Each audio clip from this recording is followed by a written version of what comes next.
Okay, welcome. We've got episode 3, Dad Made a Nerd. My name's Neil.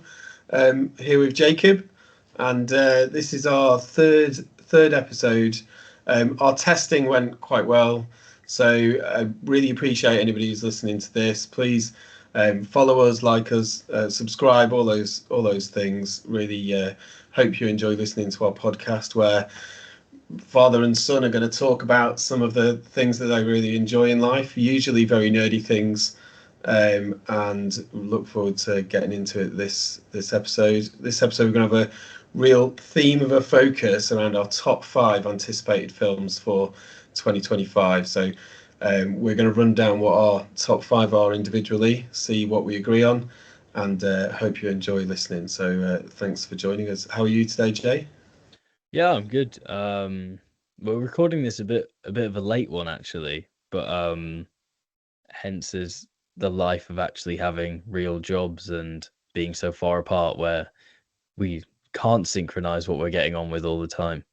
Absolutely, and people might have listened to the first episode and realised that we're 425 miles apart, so Oh, we have to dude, do all this you virtually as love well. to So bring that up. I love this. We are. We're a big distance away, aren't we? So if you Yeah. look at top end of the country, bottom end of the country, we miss having these chats on a regular basis, which is the reason why we're recording a podcast where we're talking about it, isn't it? So, Yeah.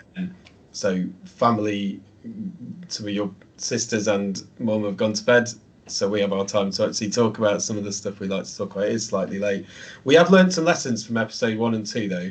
My main lesson is ring light to illuminate more of my face, although we also realised that the ring light doesn't seem to illuminate my dark eyes, so I've got a little bit more work to do. It's fine. Like I said to you before, it's like it would mean if you ever wear a Batman mask or anything like that, the eye makeup's already done for you. That is like that's the nicest thing you've ever said to me, I think. You're welcome. It was meant to be. I'm Yeah. genuinely touched by that. Yeah, but what are you into? I mean, I know it feels like it was so recent we recorded episode 1 and 2, but I think that's just because we were getting used to editing and faffing around with that. But has there been anything you're into this week since we last spoke, really? Have got Um, something. This feels like actually quite a fairly sad admission, if I'm honest. So um, I listen to podcasts sometimes, particularly when I'm driving in the car or driving to work, and I found myself over the last week listening to Sherlock Holmes short stories read by Hugh Bonneville, oh wow. and Is it it's any actually good? it is really good. He's reading out the kind of original stories by Arthur Conan Doyle, and I am actually quite enjoying it. They are quite good. Quite oldie worldy, kind of. Obviously, they're the originals, but Wait, is it like an audio book or is it an audio drama? Like, so no, it's not. It's an audio book. So oh yeah. he's Hugh Bonneville's reading it out. So it's interesting. We talked last time about the different audio dramas and particularly enjoying some of those. You get a real sense of the difference between an audio drama and somebody reading an audio book. However, Hugh Bonneville's actually amazing with his voice, so actually it works really well. But I don't think I would admit to most people that I'm listening to that, if I'm honest. But actually, it's secretly quite enjoyable. Oh, okay. Well, you're secretly telling me when we're recording for a podcast to distribute to lots of people we don't know. So don't worry, your secret's safe. So no, and then the only other thing from a TV series point of view, and not necessarily the most nerdy thing in the world, but we just finished watching Sweet Pea.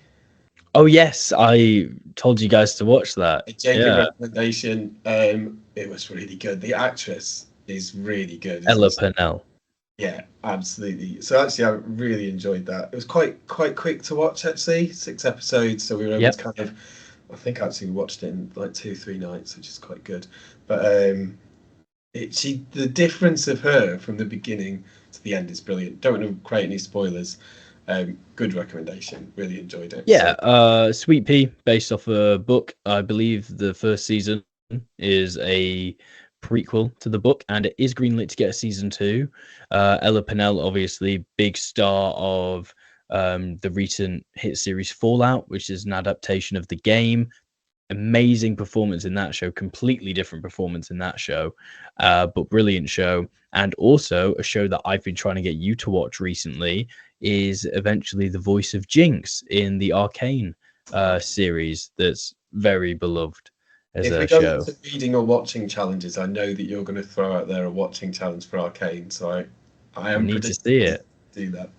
Sounds good. But okay, so those kind of what we've been catching up with. But let's get into the kind of main topic what we wanted to discuss today, which is what are our top anticipated films for 2025? Just give us a bit of a flavour, Jake. You do your Jay's reviews and you look at all your kind of film reviews on a regular basis. Watch out for that on Instagram if people haven't seen it. But this year's got there are quite a lot of films coming out this year, aren't there?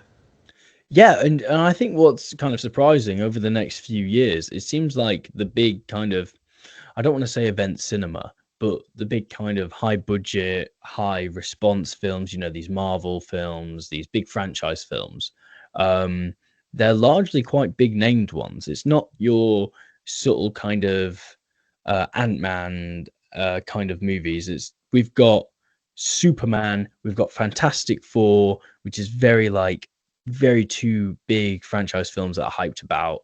They've been, highly anticipated for years now. And then in the next few years as well, we've got the new Avengers movies and stuff. And just stop on that and put a little note in there for a second. In this last week, I assume you haven't seen because you seem to be off the face of a lot of media culture a lot of the time, but a lot of leaks of concept art have come out for what is possibly Avengers Doomsday and Avengers Secret Wars. I think I did see this. Okay, I yeah. think I did Well, see this. before we say anything, we're not going to cover it. I don't want to cover it. I don't want to personally look at the ones that I managed to avoid. Unfortunately, social media seems to just throw it in your face, annoyingly. So I have seen a few of them. I don't intend to analyze them any further or search out any of the other ones. I'm not interested in trying to search down and make sense of these leaks. If you guys listening do, go do that on your own time. They're very easy to find out there, but just to set it straight, they're not anything we're going to cover. But also films this year, we've got some kind of a number of films that are kind of wrapping up bits as well. So you've got Yeah. final Wicked film, the second Wicked film. You've got Avatar, another Avatar film landing. We've got The Last Mission Impossible, another Jurassic World restarting to tell more stories about dinosaurs again. Yeah. Quite a lot of films coming out like that, aren't there? I just had a mini silent outburst because I completely forgot the new Wicked film comes out this year, and now I'm thinking about where I'm putting that in this list of that I've got written here. So You can't edit your list live. Yes, I You had can. homework to do. You had homework to go and create. I wrote down the list, and You can't be that excited about it. I'm very excited about Wicked Part 2, You just actually. write it on your list. Okay, well, fine. People know now that it would be in my top 5, but I'll leave my top 5 as is then, shall I? You need to pause while you re-edit your list. No, it's fine. We'll keep going. It's fine. I'm going to be interested to see by the end of this podcast which one you've taken out to sandwich that in. Yeah, I'll leave that till the end then. Right, okay. I think that I found it quite difficult to actually get it down. So we're gonna count down our kind of top 5, and then we might talk about the ones that didn't even get in the top 5 that we might be looking for. Yeah, some honourable mentions. We might get into that. So I think we're going to start with our each of us saying who our kind of number 5 is, and then we'll work through them, won't we? So who wants to go first? Who wants to talk about what their number 5 on their list is? I'd be interested to hear what your number 5 is. My number 5 is not one I don't think you're going to be expecting, but my number 5 is 28 Years Later. Danny Boyle, really good first 2 films, a little bit different, some of them. Cillian Murphy, really good in them though. I think certainly in the second one, but I'm quite interested in seeing how this film lands, because I think the first 2 were pretty good. It's a little bit of an out there one, but I think 28 Years Later is my number 5 on my list. Interesting. Yes. This actually was my number 6. So when I was writing my list, this was up there.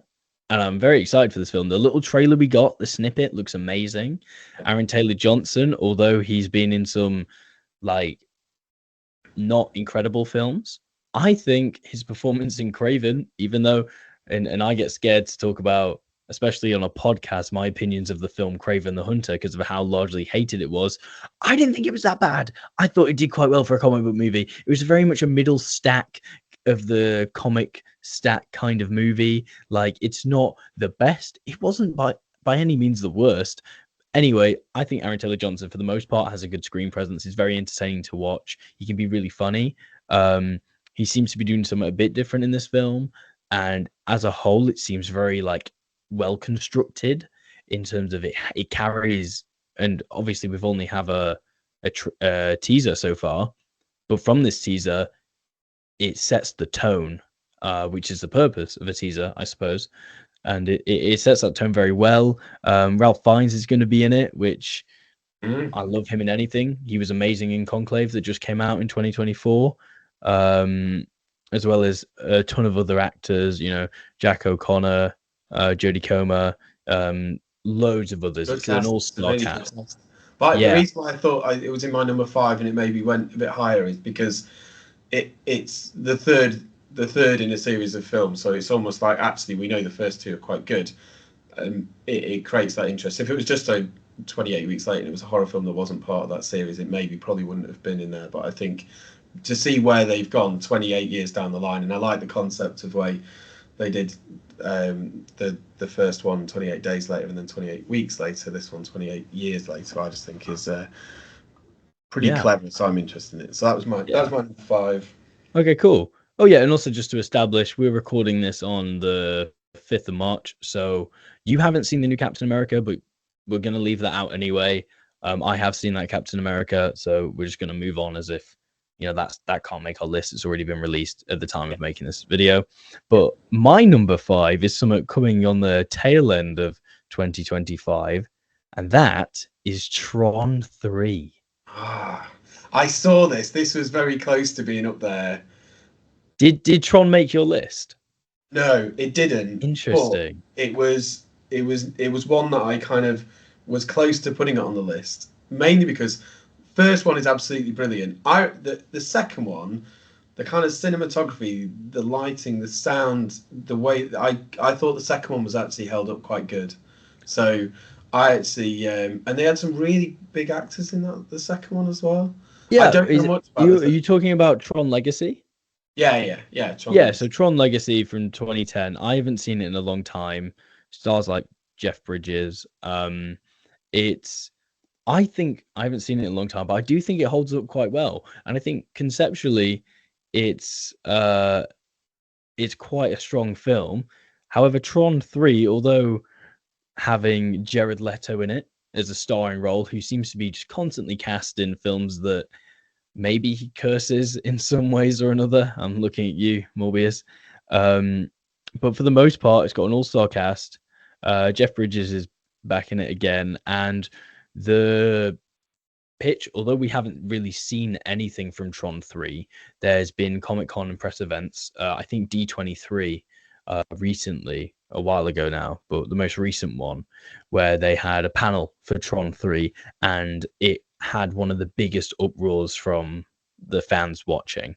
And the concept of like it's going like red, and I just think now it's been a long time since we've had anything Tron. I feel quite confident in it. It's also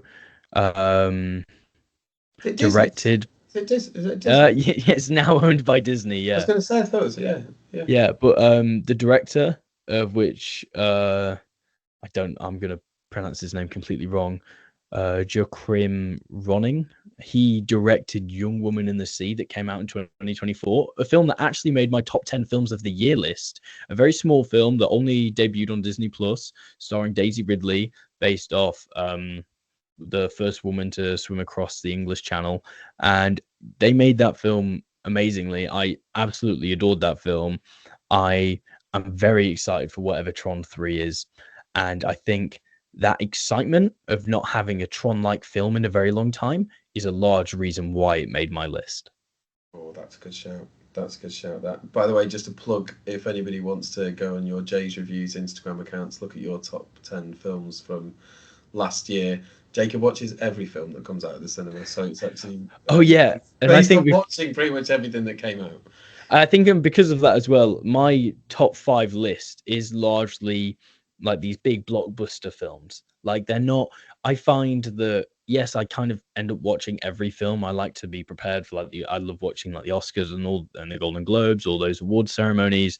I like to go to the cinema. It's my favorite pastime, and so I'm not really including any of these like upcoming smaller probably awards based films just because a lot of the time some of them are like you think are very missable and then they turn out to be amazing or vice versa, and it's just hard to predict the excitement for those, especially because they're done on smaller budgets. There's a lot less known about them until they come out.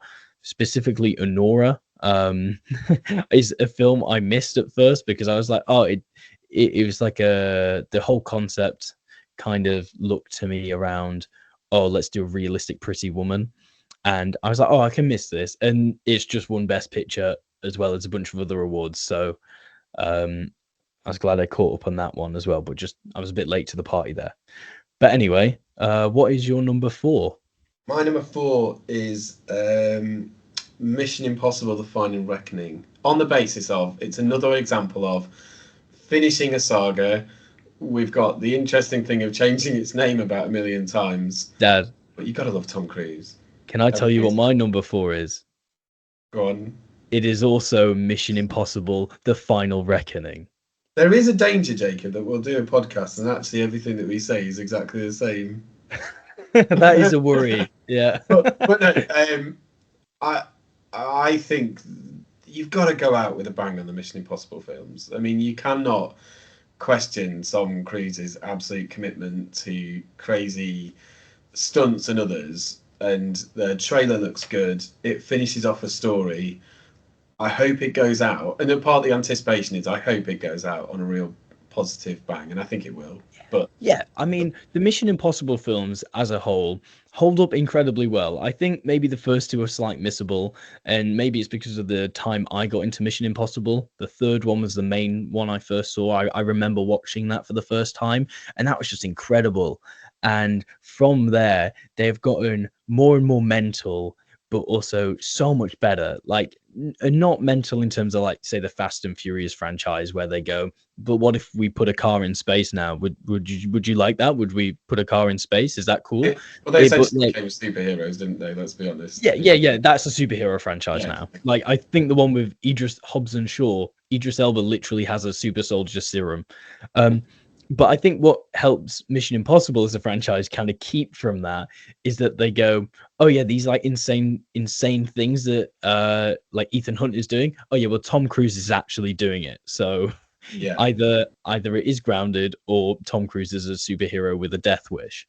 But yeah, even though unfortunately the Dead Reckoning Part 1, which came out last year, didn't seem to do very well at the box office at all. It may have been last year, it may have been the year before. I think it came out right after Barbie or right before. And so it came out right before Barbie, didn't it? Because we went to see it. And unfortunately, it kind of fell under the rug, which was a shame because I actually thought it may be the strongest Mission Impossible film in the franchise so far. And so because of that, I am even more excited for this one. Unfortunately, it did do so poorly that they changed this film title from Dead Reckoning Part 2 to just Final Reckoning. So people don't feel like they have to see the previous one, I assume. But you do, because you've seen the trailer and it kind of explains what happened in the last and one. Also, yeah, if you've seen the last one, you kind of need to see the one before it. Ideally, watch them all. They're great movies. What I mean, you want it to go out with a bang. Part of me wants them to just let's kill him off. The character. Really? They won't. We know they won't. But actually, I don't know. They kind of think, do you know what? How much do you want Ethan Hunt to maybe come back in like 5 or 6 years' time? Let's go out with a bang, do something quite different at the end. I reckon they'll probably do a kind of Batman, kind of Dark Knight Rises style, where everybody thinks he's dead, but then you kind of see a little glimpse of him Yeah. waving at somebody. But Maybe, yeah. I think that's probably a good guess. I mean, there is a question of like, do we like to get into the film?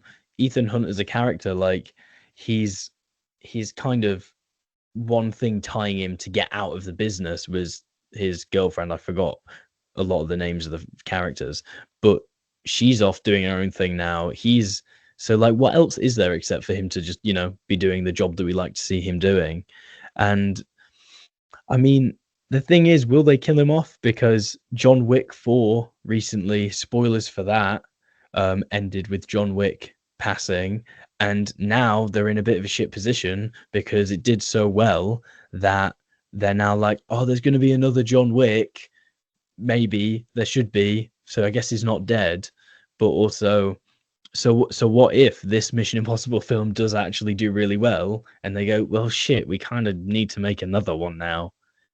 there's only so many stunts you can think of, though, isn't there? Yeah, Like, there's it's got got to to be be a brilliant point out. where you think, I think this stunt is probably about as crazy as we can go. Like, Yeah, without, maybe I don't know. maybe they have a list where they just go, oh yeah, so how many more things are there that Tom Cruise can hang off now? Yeah. He's running out. I mean, like, once you've done a jump on a bike off the end of a cliff that far, like doing that same jump but like 10 meters higher. I mean, really, you've Yeah, done it's like, it. okay, you've hung onto a plane, a building, a train, like there's not much else now. Spaceship, maybe a spaceship. Oh yeah, true. Do we want him to go to space? Been in space, maybe. I mean, actually, it seems like this We've got final to be one's doing the careful. opposite. He's going under the water. Got to be careful if we keep coming up with ideas. They might have a final reckoning. Yeah, just in case any of them are listening to this little podcast we're doing and they decide, no, these two random guys, there's two They've come up fathers, with an idea they here. they have the idea.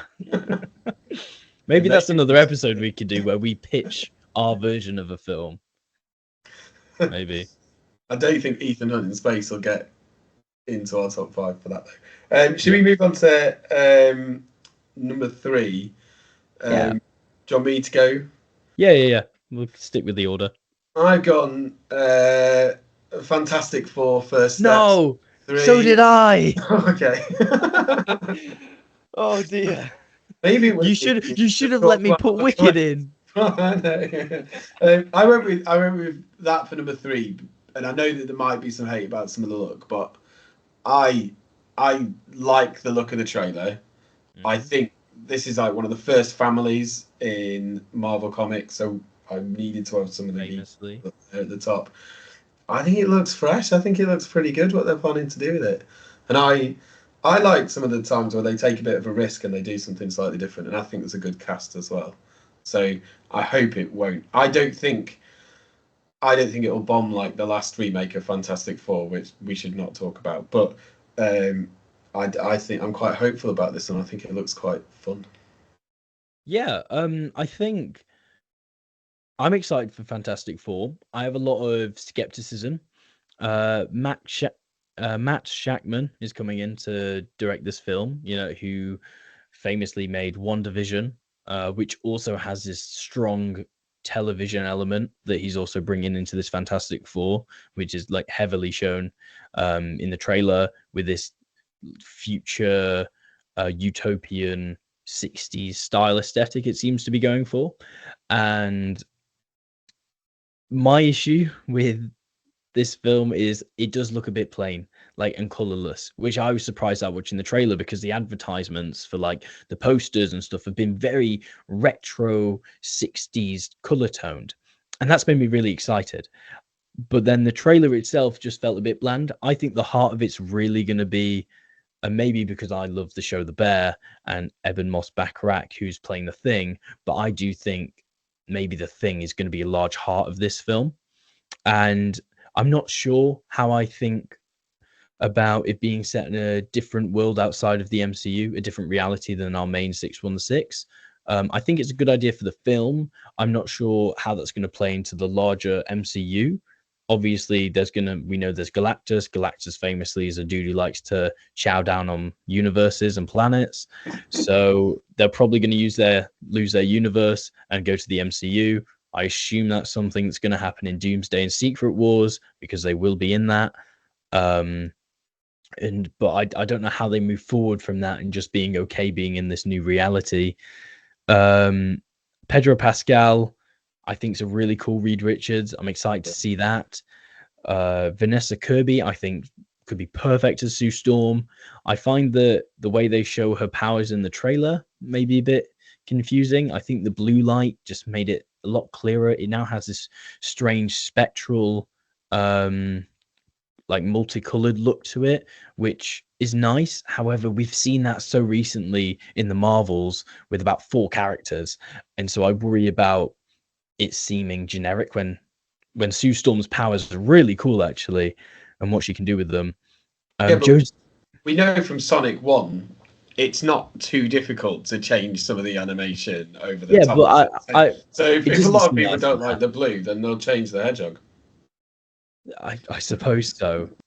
But yeah, and then Joseph Quinn being Johnny Storm, I think he's a great actor, famed from the recent Stranger Things series, and he was in the new Quiet Place movie. I worry about the Playboy hothead element of it. That's not come through to me yet. Like, even in costuming, it doesn't quite scream Johnny Storm.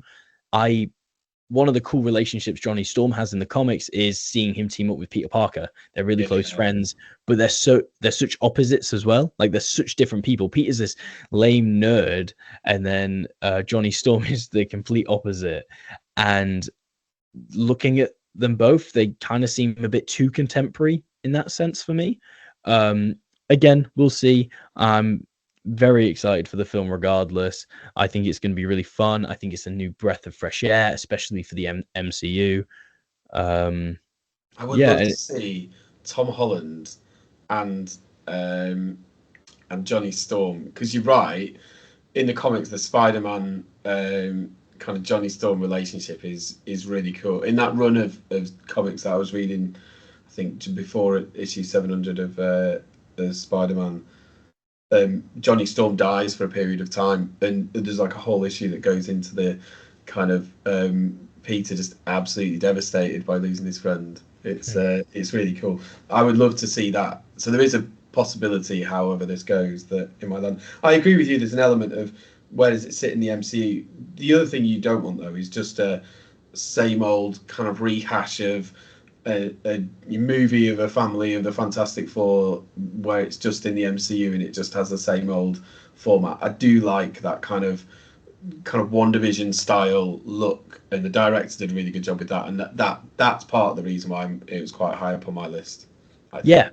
And you know what? I'm excited for it. Incredibles seems to have done the Fantastic Four the best. Like, Incredibles is just like a play on the Fantastic Four, even down to a lot of their powers.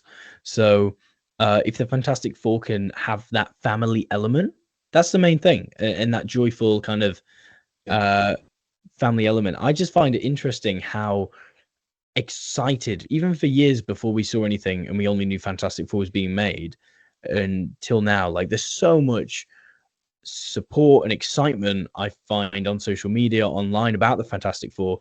But if we think about the comics, I personally haven't read much Fantastic Four. I'm not a major fan of them. I don't think they sell particularly well. So I do find it interesting that there is so much excitement behind this film, even though the main draw is that they're just titled as, Marvel's first family. The problem you've got is some of the characters. So Reed Richards is essentially a little bit of a very similar to kind of your Hank Pym, your Tony Stark's. Not the most dynamic character in the world, and he's bendy. It's like, okay, Sue Storm's a little bit annoying. Johnny adds a bit of interest. I agree with you about the key to the film will be the Thing, because the Thing is typically that kind of character that shows up way more regularly than any of the other Fantastic Four characters, apart from maybe Reed Richards. So, yeah.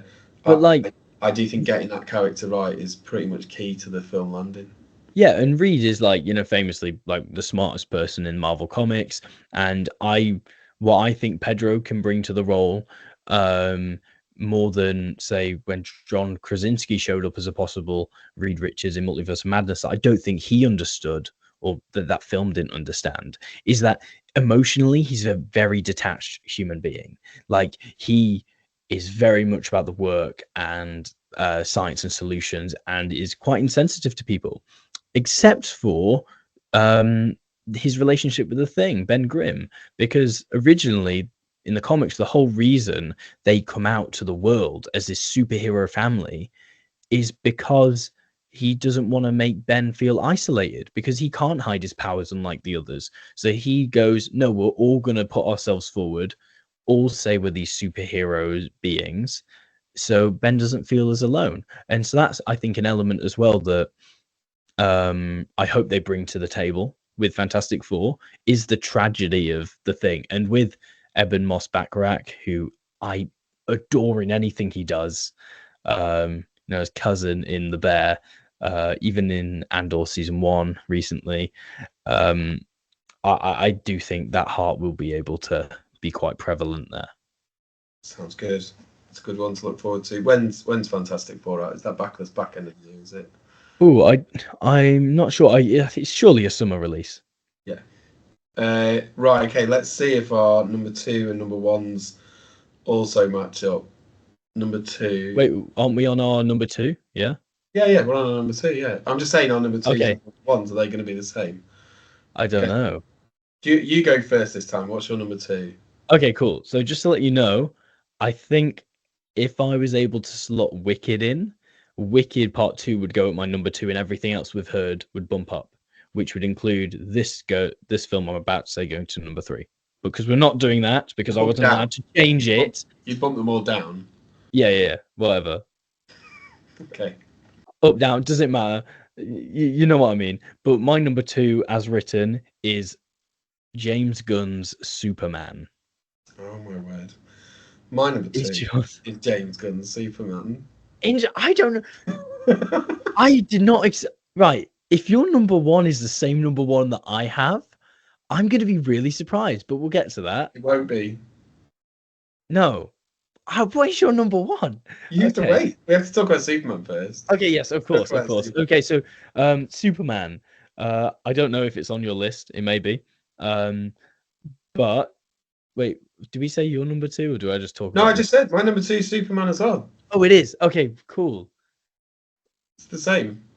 Yeah, okay, so for me, I'll just say a few things. For me, Superman didn't take my number 1 because I am not, and we've talked about this before on the podcast, I'm not overly excited for the future of this DC universe, and I'm a bit scared because of James Gunn as a creative.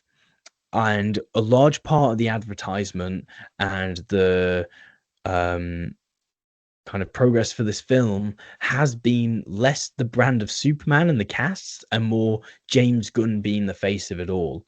And yeah, he directed Guardians of the Galaxy trilogy. He directed The Suicide Squad. He made that recent Creature Commandos animated show that came out, which is also set in this new DC universe. And all of those are really good examples of these fun B, C, D level tier characters having this found family aspect and overcoming greater odds, right? That is not what Superman is. And I have confidence in James Gunn because he's, for better or worse, very active on social media. But because of that, he posts about what his inspired reading is for Superman, and he has referenced some of the best Superman literature and comics ever. So that's positive. Superman for All Seasons is an incredible run that he says he's taking inspiration from. And looking at the trailer, it looks like it's doing a good job at capturing a lot of the essence of Superman. But then also, I'm scared it's going to feel very muddied by these exterior characters that I don't know how necessary they are, because we haven't seen the film yet. We've seen one trailer. But with Guy Gardner, with Hawkgirl, Mr. Terrific, Metamorpho as well. I'm scared that this is going to be quite an overwhelming film in terms of characters and world to explore, because this is kind of a new universe now, where it should just, and we'll see, but I would, for a new Superman movie kicking off a new universe, keep it very true to what the core of Superman is. Yeah, I agree with most of that. I think the reasons for me for not putting it higher is that I think I think it'll be a really good Superman. I think there'll be a really good Lois Lane. I think there'll be a really good Lex Luthor as a Mm. core of some of the characters. But then you've got Guy Gardner's hair, which is definitely off-putting a little bit, and Nathan Fillion is that, which I I I I think there are going to be characters around it, which just I'm not as excited about it. There's no anticipation as much as there was because there's a fear that they might ruin one of the greatest characters. Now I think the Superman will do a really good job.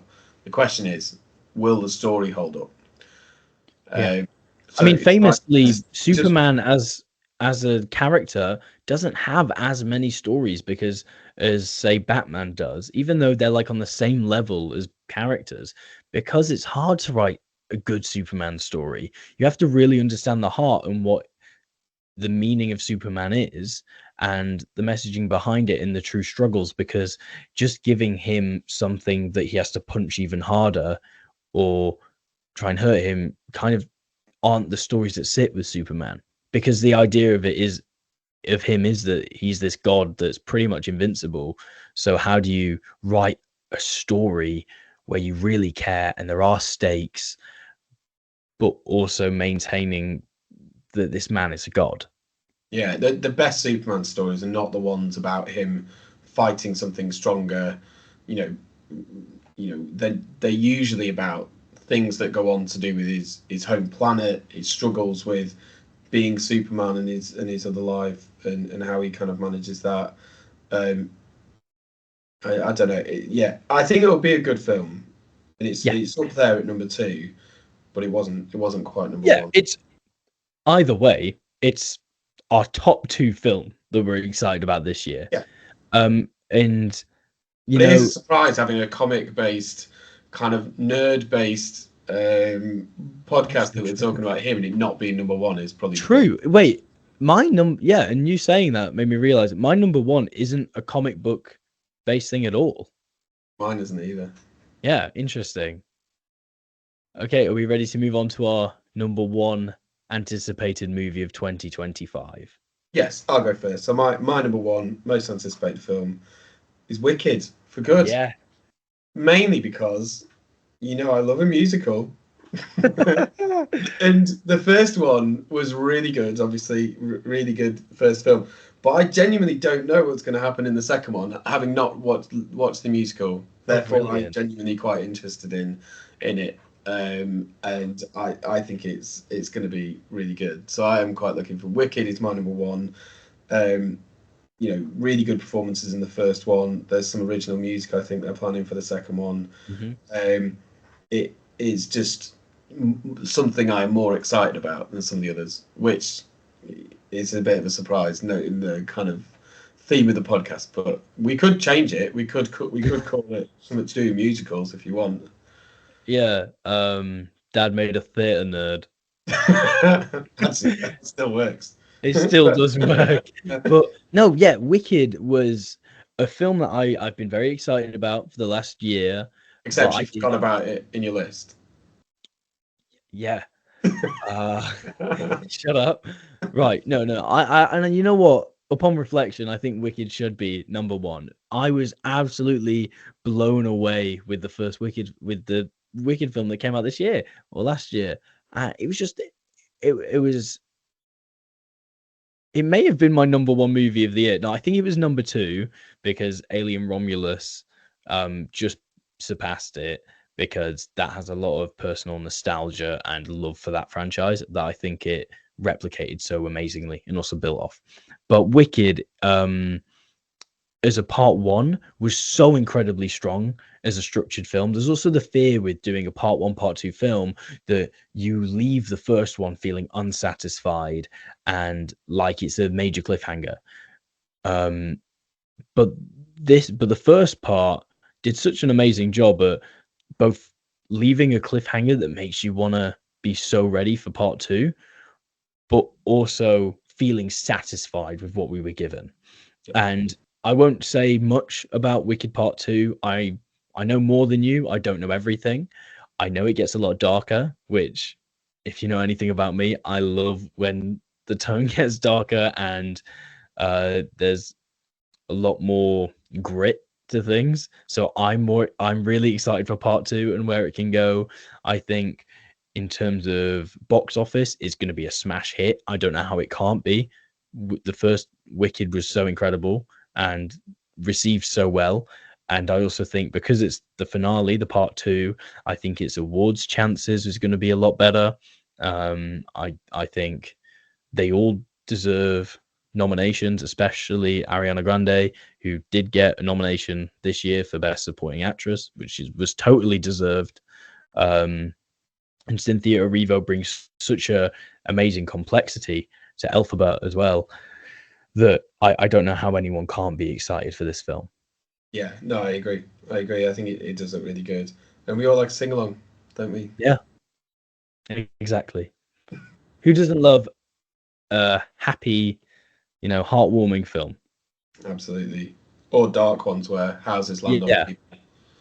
Yeah, also one that we know is ending with our main character being dead. So Yeah. there's that too. Okay. It is what it is. Right. Right, come on, what's your number one? My number one. My number one is a little movie directed by a Mr. James Cameron, Avatar Fire and Ash. So this is the third of James Cameron's Avatar movies that he has been making for a long time now. The first Avatar coming out in 2009, a movie I still dislike.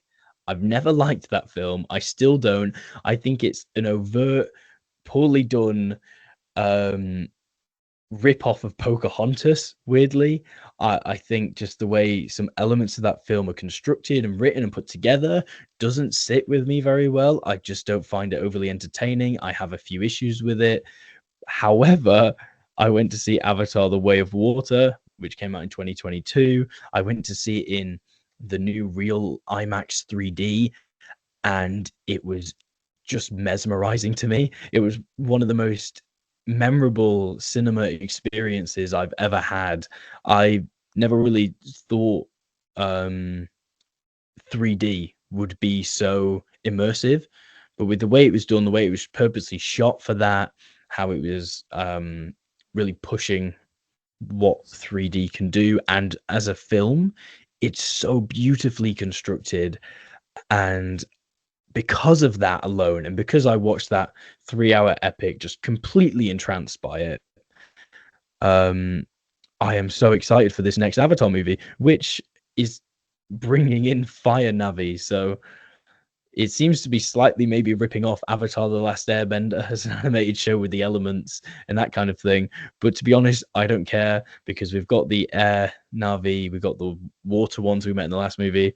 Let's bring some fire into this, and as well as that, it's going into a more nuanced place where not only is it just like humans evil and then these aliens that live on this planet are just like natives that are trying to survive, but no, now we have tribes and we have differing ones, and these fire people uh, have been suggested by Cameron to possibly be like a bit of a large conflict in this film. So I'm very excited for it. How much of the experience you had in that film was about the film and the storyline, and how much was it about the visuals? Oh, that's a good point.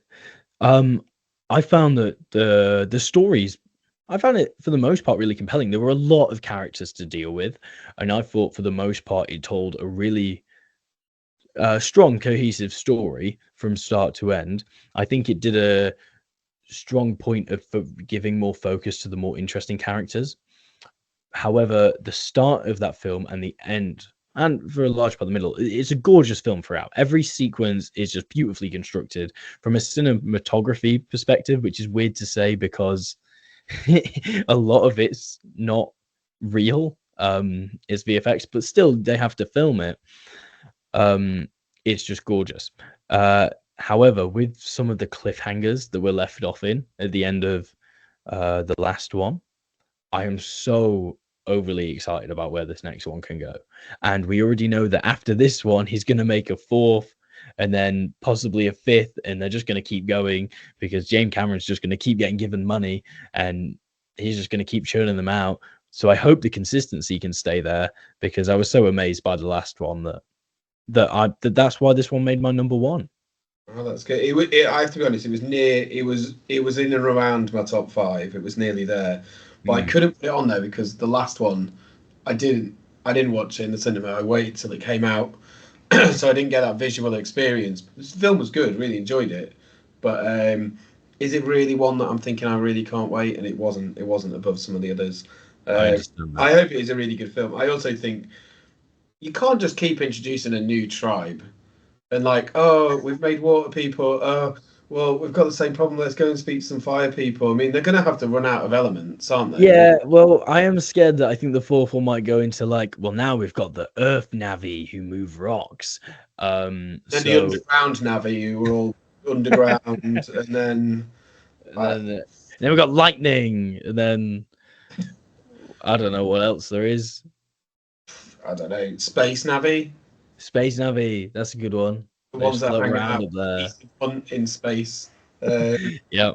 Yeah, it looks like a really good film, and it looks really good. What is nice about this one, and it's interesting that the gap between the first Avatar and the second Avatar was so big. I'm surprised it's almost quite in fairly quick succession. Although, was it about 3 years ago, the last one, maybe 2, 3 years? 2022.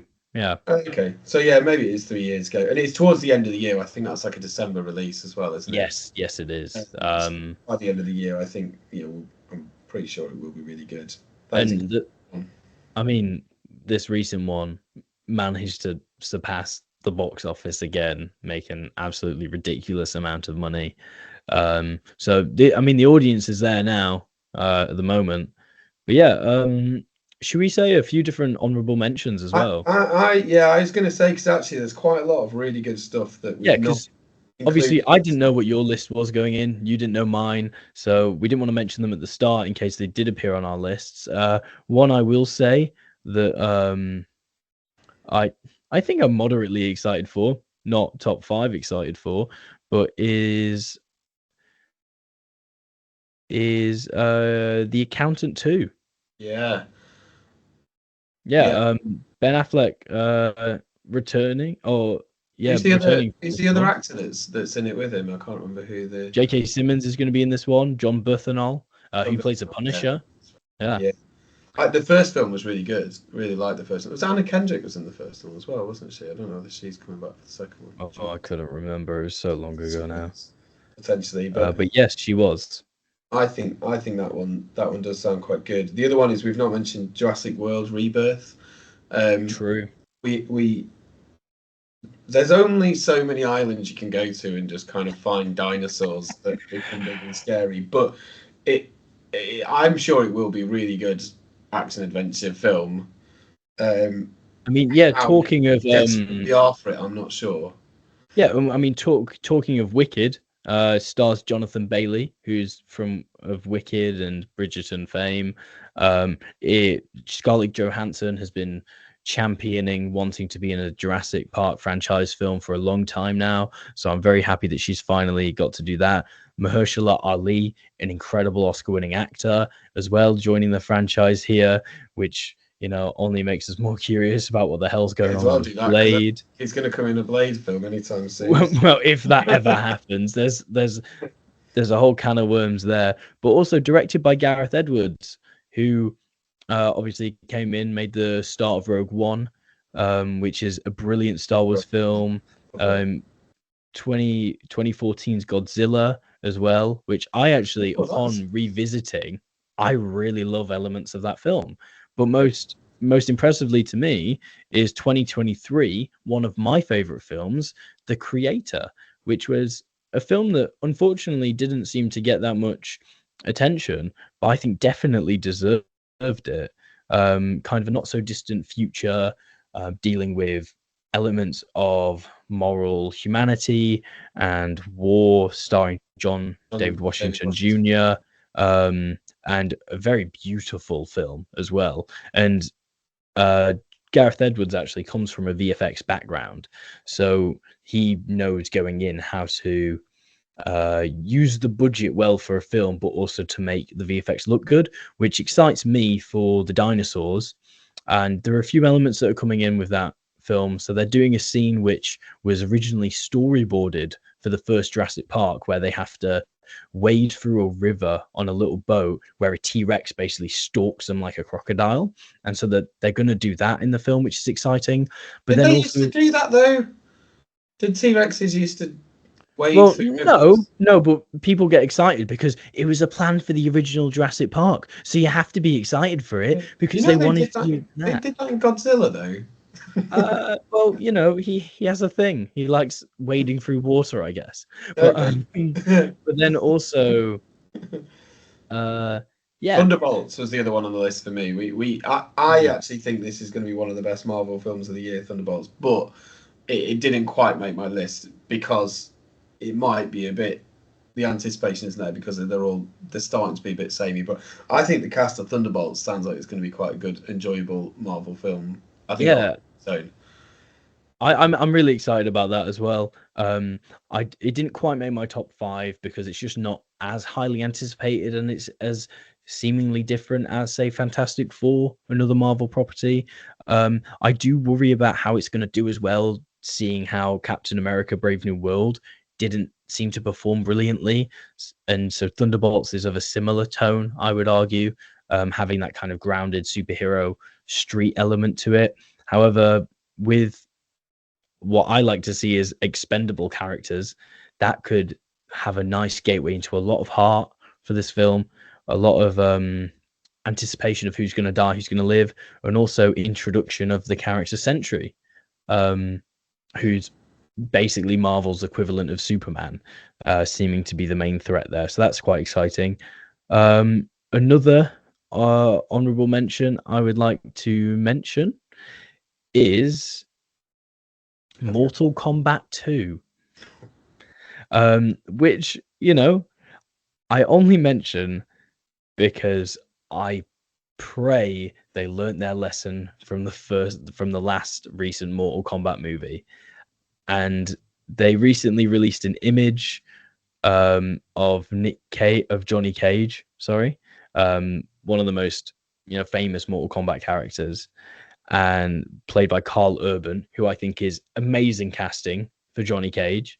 That's done quite well to get Carl Urban then, yeah. And that image alone has got me excited to at least watch this film, because if I'm honest, you don't go to watch a Mortal Kombat movie for the plot.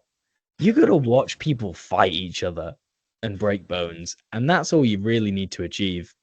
Yeah, he might have just rescued the film from going straight to download. Some other ones I wanted to mention as well. So I'm really surprised that we've not talked about Minecraft. Oh yeah, of course, of course, that film. Less said, because actually, I am joking. That does not look good. Snow White's coming out. Yeah, well, that comes out this month actually. There's a lot of controversies, a lot of issues behind that, especially revolving around the dwarves, the actors themselves. Issues around the dwarves. They're such a difficult kind of group of people to put on a film, aren't they? The other one for me as well, which I actually think is actually something I do want to watch for the horror fans, Saw 11. Oh, really? People need to watch the first 10 films to catch up. I'm not excited about it because I don't think it's very good, but I am a fan of Formula One. But F1 is also coming out with Brad Pitt. Yeah, starring Brad Pitt.